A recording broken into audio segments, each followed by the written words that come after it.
Hello, my friends. Jerry Rosa here in the Rosa Stringworks Man Cave. According to this, it says it's Thursday. Could that be right? It doesn't seem like it's possible. Yeah, Thursday it is. The May 30th. We've got one more day and you can kiss May goodbye. Well, I've got a short program for you with a few little video clips that I hope you'll find interesting. And but first, I received a whole boatload of stuff from Rod Wintler, viewer gifts. So let me show you what he sent me first. And thank you, Rod, for this. I've got a number of microphones. This is a Sony condenser mic. I don't know much about this particular mic at all. Looks like it would be a decent mic. So it's a Sony condenser mic. I'm sure that's what it is. Then he sent some miscellaneous stuff too. Like there's a couple of these mic holders, which are always handy because I'm always needing those. This is a converter type deal from. Actually, I'm not exactly sure what the purpose of that one is because it looks like you just plug the same thing in on both ends, but I'm not really sure on that one. And then another one of those, and then a mic cord, XLR mic cord. And let's see, there's some more stuff here. He sent a PZM mic, which I've always just called them table microphones. You lay these on a flat table, like in a conference or something like that, and then it will pick up pretty much everything around. Somehow it bounces the sound off the table. I'm not really sure. I actually have a couple of these in a drawer down in the shop. So this one's the third one, and I don't really know about those. I've never even used one. But I do have two of them down in a drawer in the shop, so that'll make number 3. And then a couple of lapel microphones, it looks like. And don't know too much about this. This one here looks like, a higher end one. This one is a Audio Technica lapel microphone, looks like. And that looks pretty nice. Might be able to use that with my cameras, you never know. And then he sent 3 shotgun Sennheiser mics. These are condenser mics as well. I don't know, I may be wrong, but I think typically these are used more for long range, picking up sound from a distance. But they would probably work for instruments as well. I'm not really sure. But anyway, there's 3 of those. Now, I went on Sennheiser's site to try to learn more about these particular mics, and they don't show this exact model anymore on their site. But the model that was closest to it was like $1,600. So I don't know what these would sell for, but they look to be expensive old mics. I'm not sure how I might be able to put those to use, but I'm going to test them out and see what they sound like. Pretty cool. So thank you, Rod. I appreciate that very much. Oh, but that's not all. I think the coolest thing he sent me, really, well, I mean, I like the mics, but I think this is even cooler for me, and that is a book. And it's on how Johnny Popper replaced the horse. And Johnny Popper, if you don't know, is just a slang term for a John Deere tractor. Johnny Popper, the first John Deeres, I think, were only 2 cylinders, I think. And maybe even a 1-cylinder on the first one. I'm not really sure. But anyway, they that's where they got the name. Pop, pop, pop, pop, pop as they went across the field. They called him a Johnny Popper. So thank you very much, Rod. I appreciate that. Let's see. The next thing is I told you I had to work on that tractor and all that stuff yesterday. And I also wanted to work on the fuel gauge on my Polaris Ranger. So let's start with the fuel gauge. Here's the first video clip on that. Well, my friends, I'll show you a project that took quite a bit of the afternoon yesterday. I got a new fuel sending, the sending unit over here. The old one's in there, and it still functions. It just doesn't, it's not accurate. So I bought this new one and put it in the tank and had to run the wire through and get it all the way over to here and connect it to the battery and the ground and all that. And now when you turn the key on, if you watch that, you will see that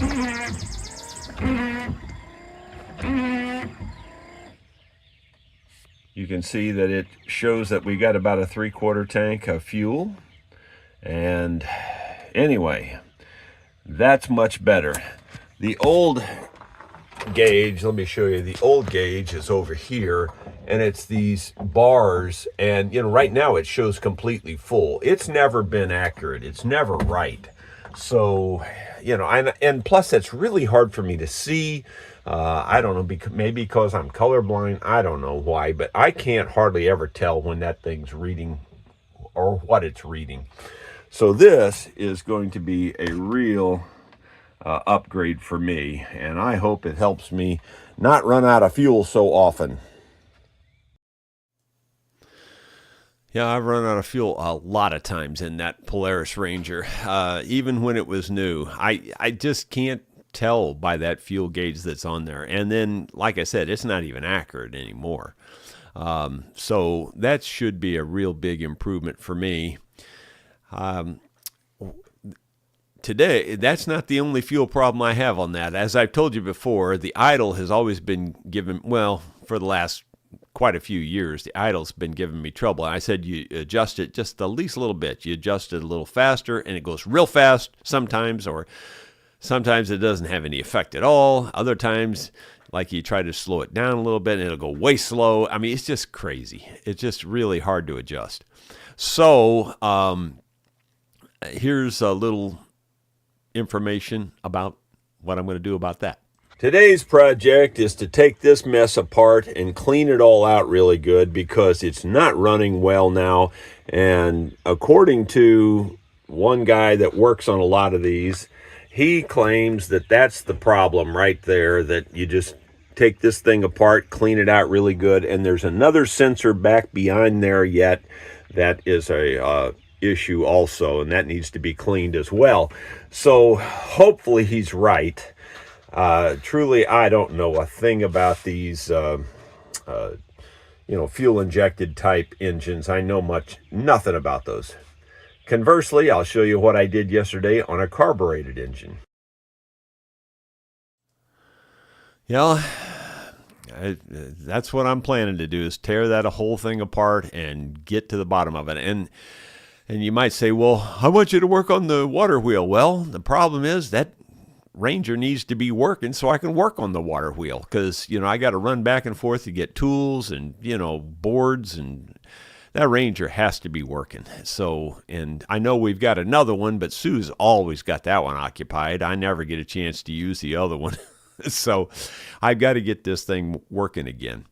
And I alluded there that I know a lot more about carbureted engines. Well, here's the information on that. Now, this type of engine, I feel fairly much at home on these.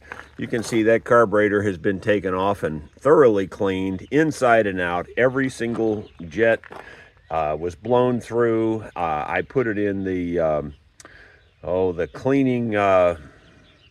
that vibrating cleaning deal. I don't know. I can't think of, me in words. I can't think of it, but you know what I'm talking about. I put it in one of those cleaners and let it run with real hot cleaning fluid for about 35, 40 minutes. Then I also made this jar and connected that up. That I don't think that thing's absolutely necessary. The air comes in through here. The heavies are supposed to fall into there. I get that, but I don't really think that jar is going to make or break anything. All the air gets filtered through the oil bath filter, regardless how it goes in there. So that, as long as that's all connected, the problem was this wasn't connected. So this thing had been breathing just raw air for a long time. And let me tell you, that carburetor was the filthiest carburetor I've ever seen on a running machine. Now, I've seen them pretty bad on machines that have been sitting for years, but that thing was filthy for a machine that was still running. It was a mess. So it seems to run really well now. Yeah, as far as carburetors go, I couldn't even give you a rough estimate how many times I've taken carburetors apart. It'd have to be bumping 1,000. In my life, with all the lawnmowers and push mowers and tractors and lawn tractors and go-karts and everything you can imagine that had a carburetor on it, I've had it apart and worked on the carburetor. Even cars, I used to take the carburetor part on my car and work on it. So carburetors, I know a lot about those. Fuel injection, not so much. Barely. I don't really know anything about fuel injection. And so I saw Tom said ultrasonic cleaner. Yeah, I was just going to say sonic cleaner. I meant to even put that up on the screen because I did think of it afterwards. But, when the pressure's on and you got to think of that word, that's why I can't think of names on stage. When the pressure's on, I can't think of the person's name. I don't know why. It's a pressure thing. It really is. When I have time to think about it, I can do it. No problem. It's just one of those deals. It's been that way my whole life.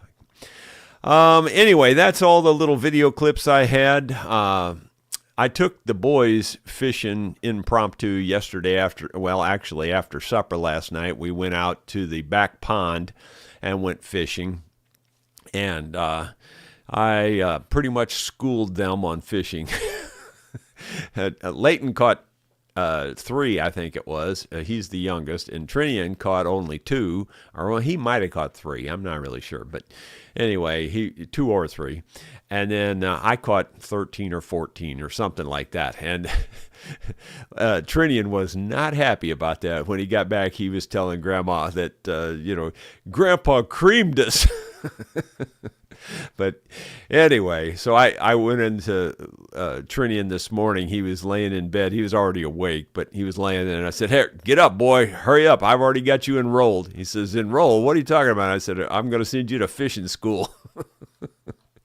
So I had to rub it in a little bit. Let's see. David Tharp was the first one up there, and John Pepper and Eddie Turner, Rod Wentler are there. So thank you again, Rod, for the microphones and stuff. In your letter, you said, do you need any more stuff? Well, quite honestly, Rod, I don't, because I got a lot of stuff from, I had that recording studio. So I got mics and things like that pretty much coming out my ears. David Tharp says, when you think about how large the Earth is and how the Earth is tiny ball orbiting the sun, which is minuscule, or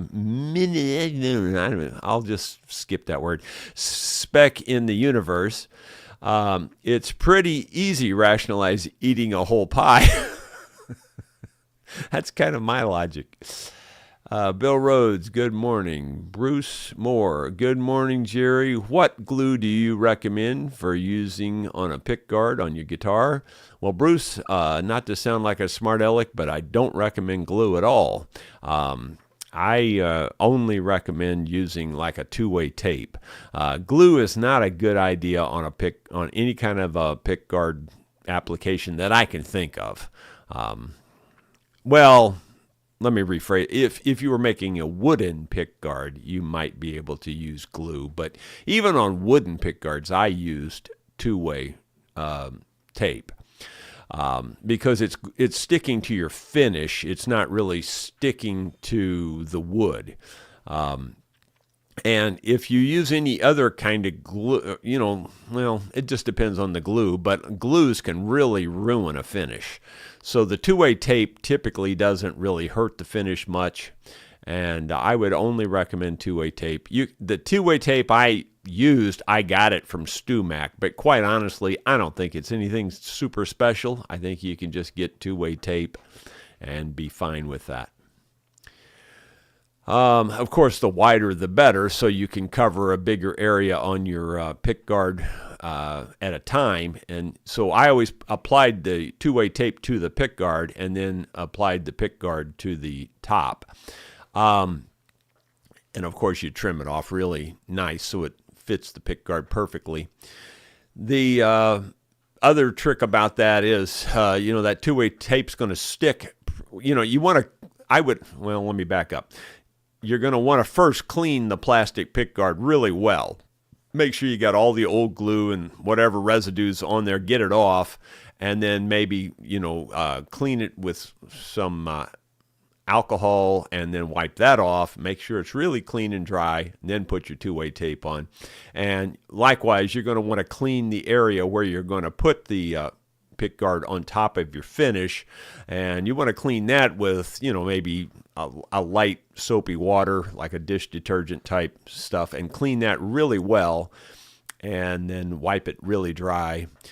And then the last thing is you want to be really careful, because as you lay that down, it's going to stick pretty fast, and you're not going to be able to move it around. So a lot of times you can maybe use like a piece of tape as a hinge to hinge it down and let it fall exactly where you want it. So you just want to be a little bit careful with that, because it can make it a big production out of nothing if you're not real careful. David Tharp, let's see, moving on down. I didn't see any question marks there. Dottie says, praying for all the Rosa group, praying for Isaac for a quick recovery. Isaac's doing pretty well, by the way. Praying for Jerry, his hands. Thank you. Safe travels to Mountain View. Yep. Well, thank you very much, Dottie. And Bruce, my buddy from Mississippi, called yesterday, and he says, let's go to Mountain View. And I said, all right, well, give me a second. I got to pack first. I was about ready to just take off and go yesterday. Anyway, we're going to have a good time down there. If you've sent me an email and I haven't got back to you, don't worry. I hope I can get through the emails and I still haven't done my paperwork. I've got so much to do. It's not even funny. But quite honestly, the first thing I'm going to do as soon as I'm off this call or this vlog this morning, first thing I'm going to do is go down and work on that Ranger. I've got to get that thing running. It's really running bad now. I mean, it's not just the idle. It's actually running bad now. So I've got to get that work done. And I already did put a new, it's had several fuel pumps on it, and it's, the fuel injection, those little injectors themselves, I've put those on at least once for sure, maybe twice. So I don't know what's wrong with it, but I know it's not running very well. And I've never taken those parts apart and cleaned them. And according to one of the YouTube guys that I watched who claims to work on them all the time, he says 80% of them, it's just that they're dirty. So that's what he said. So, and he said, it won't cost you nothing. Just take them apart, clean them, put them back together, and they'll be fine. Okay, so I'm going to try that. Let's see. David Tharp says, I went to the paint store to get thinner, and it didn't work. Well, I've been to the paint store a lot of times, and I bought a lot of thinner, and it hasn't helped me. Let's see. Dottie Hillebrand. David, did you get the mandolin course for your grandson? I sure hope it turns out to be famous. He turns out to be famous. Yeah. Well, he will be once he gets through that course. And if he really takes it to heart and learns it like I'm teaching it, it won't take him no time. Kids that learn that with that method, I'm not lying to you, and I'm not saying it to be self-serving or to sell more of my training. I'm not saying it for that reason. I'm just telling you because it's a fact. All I see is their taillights leaving. Once they go through that and they learn it. After that, they've got such a good base that it just comes to them like this. And all I see is them leaving, man. And I'm like way behind, and I can't keep up no more, and that's just the way it has worked every time. So I hope it works that way for your grandson, David. I think it might. Let's see. Dottie says she wonders where Carolyn is this morning. Well, I haven't seen a note on it either yet, so.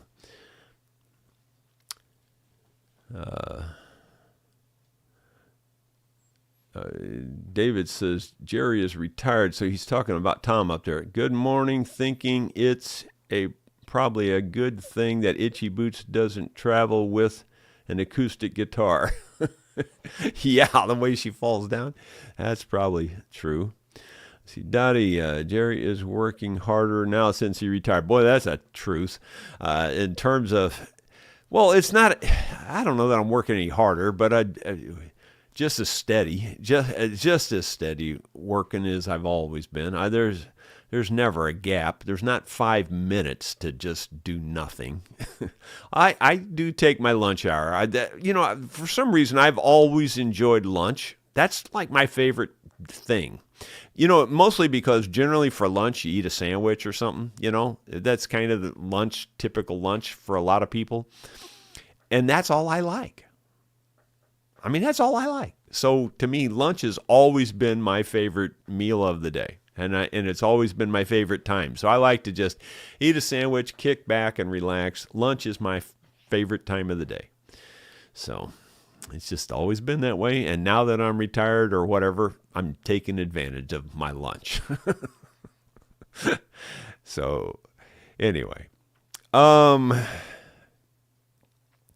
says, David, my grandson is 16. His birthday is July 8th for 17. He makes good grades and loves to hunt and fish. Well, that's a good thing. It's good that kids get out and do something besides this.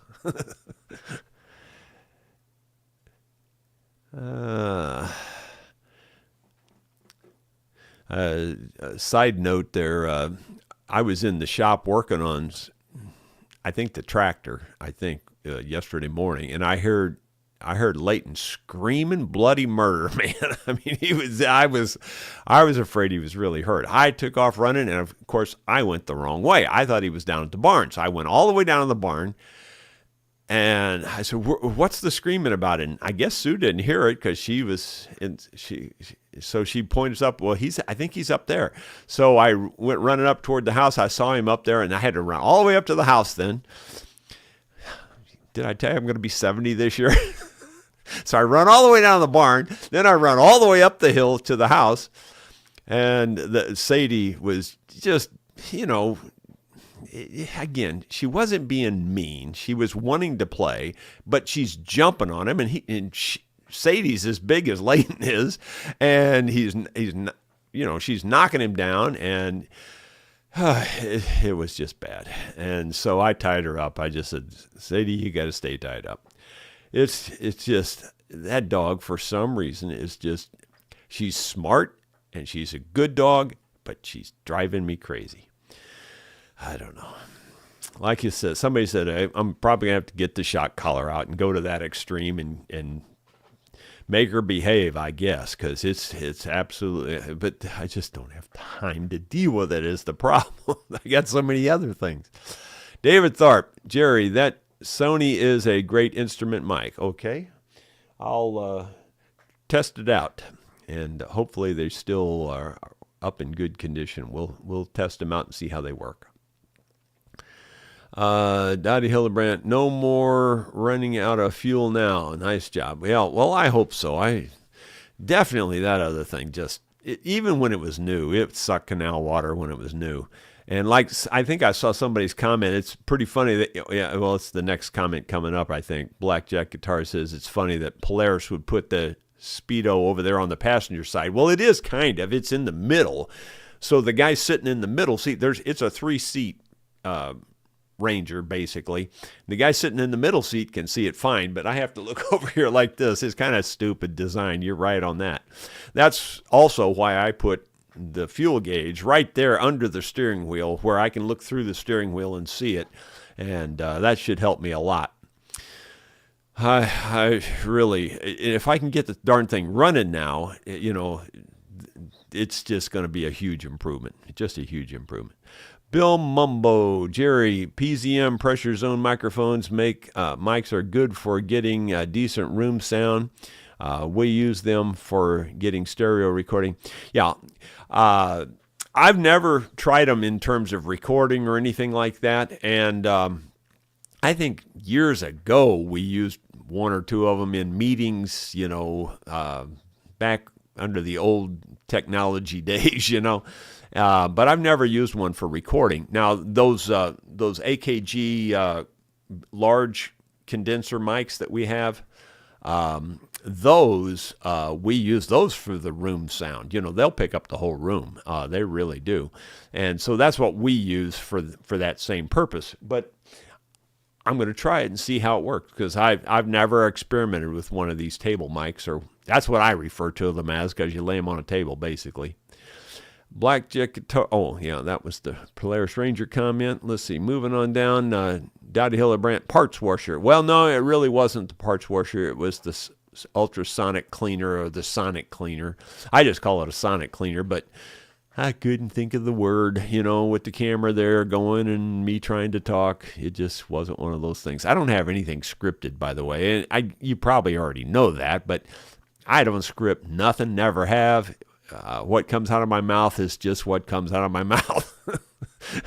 I would not be very good in Hollywood, especially because I don't read well. So, it's always been ad lib for me my whole life. Like I used to have to give giant speeches. I mean, like to 400 people at a time or whatever in big auditoriums, working for Bell with these systems and things. And I was always right in the forefront of all that stuff. And I'd have to get up and, give speeches, and my supervisor would say, well, aren't you taking any notes? No. Aren't you going to write this stuff down? No. I never did need to. I never did feel like it was necessary or any kind of a thing. But I also always have had trouble finding this specific word, and that's just part of it. But if I knew I was going to have trouble with a particular word, like, which I often do know that, and I'll, when I'm preparing for a speech, I'll look it up ahead of time and have the word in my head, and so it's not so bad then. I can usually remember it then. But anyway, that's the way I always did everything. Everything was totally ad lib and just from the cuff. Zappa, Jerry, the other day you mentioned Sue did not like gift you gave her sewing machine. Of course, she doesn't want useful. She married you. Yeah, there. You got a point there.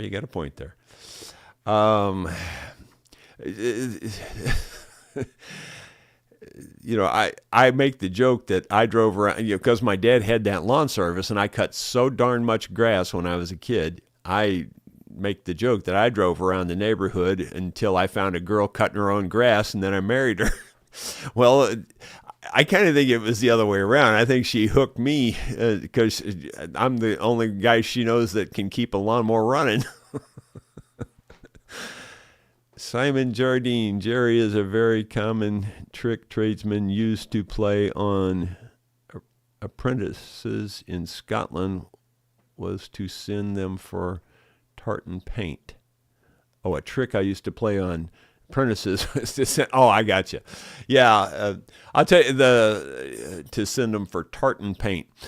Yeah, that I've heard of those kinds of jokes, and then the other one that's used to be common in the Ozarks, and it's long since gone. Nobody says it anymore. But like if you were working as a mechanic or working on tractors or something, and they'd say, "Well, son, you need a sky hook. Go in there and ask that guy for a sky hook." Well, obviously there is no such thing as a sky hook. To hold that up, with a sky hook. But if you would fall for it, you couldn't live it down. Let's put it that way. Bruce Moore, I never fell for it, by the way. Bruce Moore, Jerry, I have a Cort guitar. Have you had any experience with them? I've seen them. I've worked on them. They all run together. I don't remember much about them, to be honest. Yeah, I just fix the problems.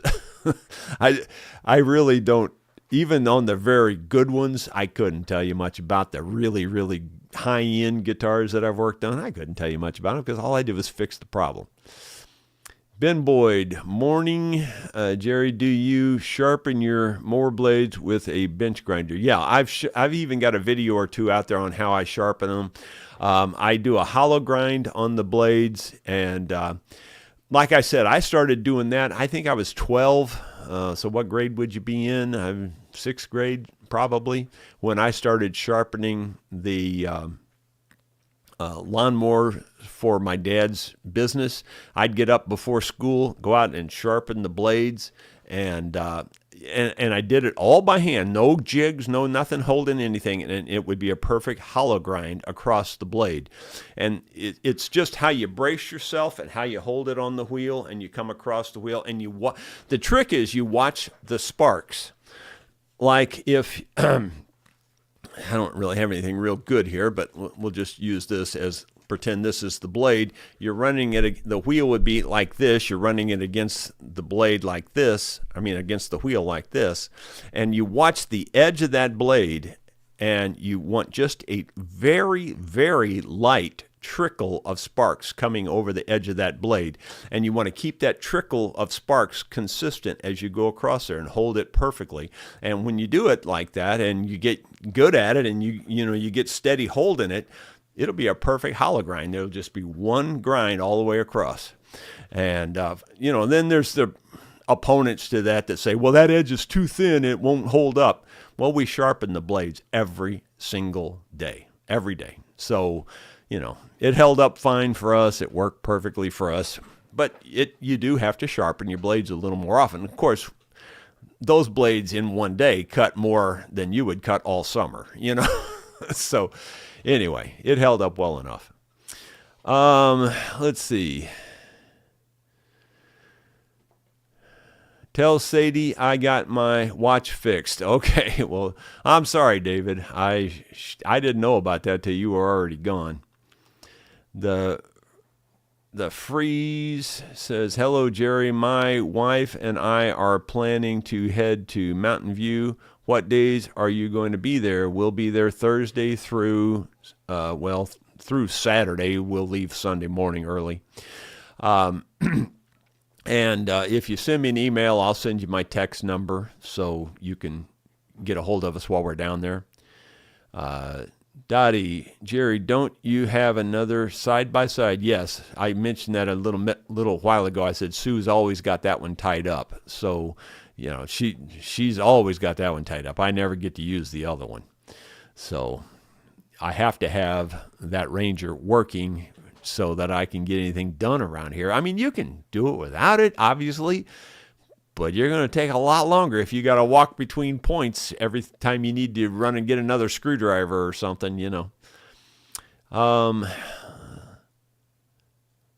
Let's see. Okay, it scrolled. I mean, I lost where I was at there. Okay, Zappa says, Jerry, you are the hardest working man I've ever seen. Well, thank you. I been that way. Like I told you, it was from an early age. My dad beat it into me, and that's the truth. I don't mean to make it sound like he was so mean. He would have taken a bullet for me in a heartbeat. I mean, there's no doubt about that. He was a good man in those regards. He was just very, very uneducated. He only went to like the 6th grade, and then he was on his own after that, from then on. Because his parents split up, and I don't guess he wanted to be around them or something, and from that moment on, he was on his own. And he made a good living. He was a smart man in a lot of ways. He just wasn't book smart. He couldn't read. I mean, he could read, but he couldn't read as well as I can read, and I don't think I can read. So let me just say he couldn't read. But I mean, he wasn't illiterate, but he could read, and enough to read something, but he wasn't any good at it. But anyway, that's where that came from, because he had to work hard, I guess, his whole life, and he drilled it into me that you're going to be working, And I mean, from the time I was just a little kid, I was working, and I never did really, I mean, I say that, and then again, I always talk about I used to fish a lot when I was a kid, because any minute I could get away, I would go fishing. Me and my buddy Craig, who later became a bluegrass fiddler. Kind of crazy. Anyway, just I'm not crying in the beer here, or I'm not saying poor old me. That's nothing like that. It's just I'm trying to explain to you how it all came to be, and that's how it came to be. Zappa.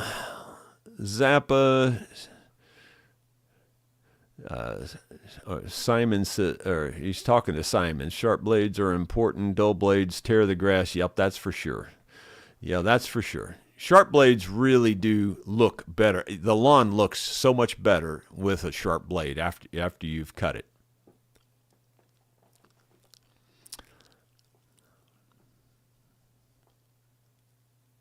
Yeah, Simon says he watches the sparks come over the blade on a chisel, and then it's time to hone. Yeah, and I hollow grind everything except knife blades. Knife blades are the only thing I don't hollow grind. I'm trying to think, is that true? Like, even my little tiny finger planes, as small as they are, I would hollow grind those, and then I would then hone it. And by the fact that you've hollow grind it, and if you don't understand what hollow grind means, the shape of your wheel is curved like that. So if you get your blade on there perfectly, then your blade, the grind on that blade takes the small curve of that circle. Now the circle can be 10 inches, but there is still a circle there. And if you grind it perfectly, then there will be a gap from the front edge to the back edge. There's a hollow spot there. That's what you call hollow grinding. And then when you do hone it, like a chisel or a plane blade, or even one of the big hand plane blades, then it's very easy to hone, because it's only sitting on the heel and on that very razor edge, and you can hone it in a heartbeat. Like, I've said this many times before, and again, I'm not patting myself on the back. I'm just explaining facts. And the facts are that when you use the method that I use to, like, grind a chisel or a plane blade, I can, from start to finish, and I'm talking razor sharp, just peel the hair right off, start to finish, 3-4 minutes. I watch these guys on YouTube with their quote-unquote fancy method and all their fancy jigs and machines and all this stuff to, sharpen their stuff, and it takes them 30 minutes. Oh, this is, you have to hone it with the water, and baloney. I can have it completely razor sharp in 3 minutes. And I think I'm, being plenty lenient on my time there. I don't think it would take me even 3 minutes. And from start to finish, because it only takes a second to do a hollow grind, and it only takes a couple seconds to hone it after that, and then I work it on leather after that. So 3 minutes is all it takes if you do it, if you learn how to do that hollow grind. The hollow grind is the hard part, but if you can get that down, the rest of it's a piece of cake. And again, I've talked about that before, and then I've had people come back and say, you can't hollow grind a chisel, that edge is too thin, and you can't, it won't hold up. Well, it holds up for me. I've never had any problem with it. So that's your prerogative. Do it your way if you prefer. If you'd rather take 30 minutes to an hour to sharpen a chisel versus 3 minutes, feel free to do that. Let's see, moving on down. Ronald Todd, your dad sounds a lot like my dad. Fish and hunt, that's all we did besides work. Yeah, and that's true too. My dad did like to rabbit hunt, like on a weekend or something. My uncle Don Brown, the one that played the mandolin, he had beagles also, and my dad and him were just best buddies, and they would, take off and go rabbit hunting or something, and I would, go along with that. So, I did get to do those kinds of things also, but when there was work to be done, you can bet we were working. That's all I could tell you. Moving on down. Let's see, are there any more questions, or are we finished here? John Warren, demonstrate that sharpening sometime. Well, I've already got videos out there on the sharpening. You could probably just type in RSW sharpening, lawnmower blade, or sharpenings like that. I think you'll find there's several actually. But I could do it again too. But, and again, I hope you don't think I'm just bragging on these things. It's just things I did growing up, and I just got good at it because you did it every day, when you do something like that every single day and many, many times per day, because we had, I guess, 3 lawn tractors, and each one of them had 5 blades. Because they had these wings that fold out. You had the 3 blades during the middle section and then the 2 wings that folded out. So there were 5 blades on each of those tractors. So I'd sharpen those 15 blades, and I'd sharpen maybe 3 or 4 push more blades every day. You get pretty good at stuff like that when you do that often. Let's see. Moving on down. Bill Webb says, oops, slept in this morning. Almost missed you. Good morning anyway. Well, that may be it for this morning's vlog. We got 149 viewers right now, and I think I'm going to let that be it. And we are going to see you tomorrow with something else. Tomorrow is Friday, and I honestly didn't realize today was Thursday. I thought it was Wednesday, so there you go. That's how far behind I am. We will see you tomorrow with something else.